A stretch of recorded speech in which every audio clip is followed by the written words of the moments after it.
That was actually the highlight of the week. That was Ethan's baptism, and Jeff actually, which still is kind of surreal to me. He picked me as the Godfather. So the Godfather picked me as a Godfather. That is quite the highlight, and it's definitely a role that I will not take for granted.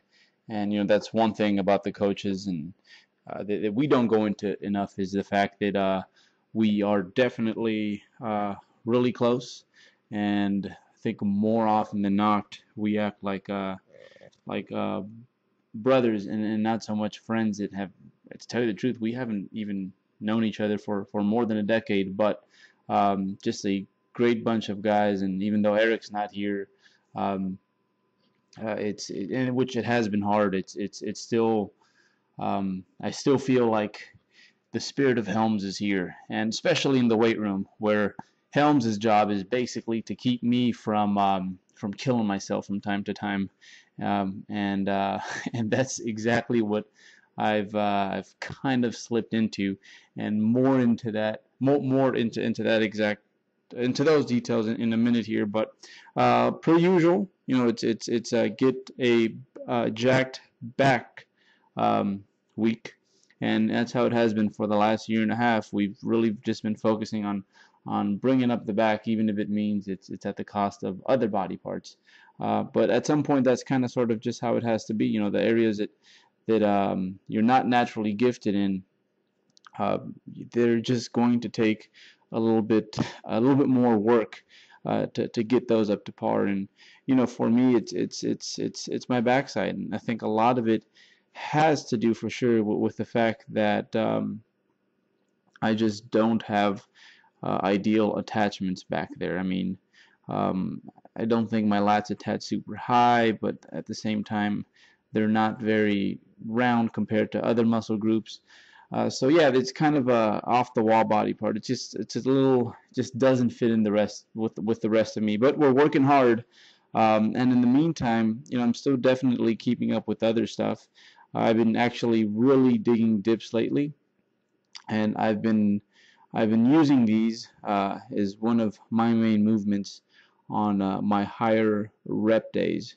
So I'm digging weighted dips, and they actually feel quite good on me. And I know that isn't the case for everyone, and that's the funny thing with shoulder injuries. And I know I've brought this up a number of times that we can have similar shoulder issues, but how we're limited is going to vary a lot from person to person. And that's why sometimes when folks will ask about advice about their shoulder injury, it's really hard to give them any specific advice other than seek professional help, because it's just, again, it's fun to have clavicles. And part of being a primate is the fact that part of having the honor of being a primate is the fact that while the shoulder girdle itself is a pretty cool shoulder joint, it's also susceptible to injury, especially in the weight room, where one way or another we use it pretty much every single day. Uh, and again, this has been another one of my main movements of late, Penley rows, and I really like the way these feel. I think primarily because they let me. It's for sure a rowing movement that I can't cheat on. So a lot of rows off the floor. And then of course the deadlifts, that never changes. And these were actually conventionals. And the funny thing is that, oh man, was my back tight on this specific day. But funny enough that I was still able to deadlift okay, I guess. So this was just very simple, strictly business sets with 485 for sets of four, I believe, multiple sets of four. So I was pretty pleased with this. And again, I'm not a conventional puller, and you can definitely tell that I'm not at home with this kind of pull. But we get it done, and I definitely think that as a bodybuilder, we're talking about just purely the amount of muscles you hit. The conventional deadlift definitely seems to favor that activating more muscle groups within when you compare it to the sumo deadlift. And again, so the dips, that's what I use to progress on my high rep upper body days, and then on my lower rep upper body days, I've decided to stick to this for now. So those are my two main pressing movements. And then when it comes to arm movements, this one right here has been my bread and butter. It's just a basically a dumbbell supinated curl, but on the pad here, and this just prevents me from cheating.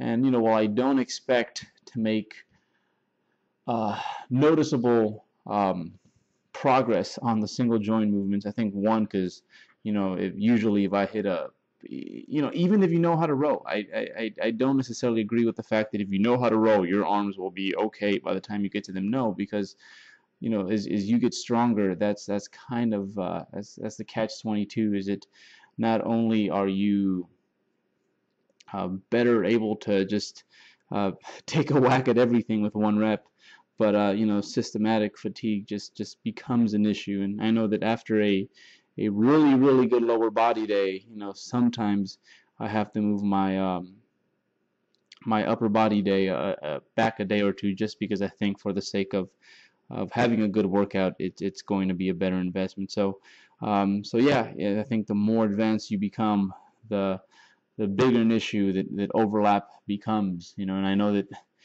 Helms and I talked about this, and so sometimes a catch with hitting a PR when you've been doing this for a while is the fact that you're just not going to hit a PR for a number of weeks afterwards. That's typically the case. So I've been going through a lot of the movements that I have been using, and I guess the movements that have been the bread and butter in the gym. And we went over dips and rows off the floor, and of course the curls here.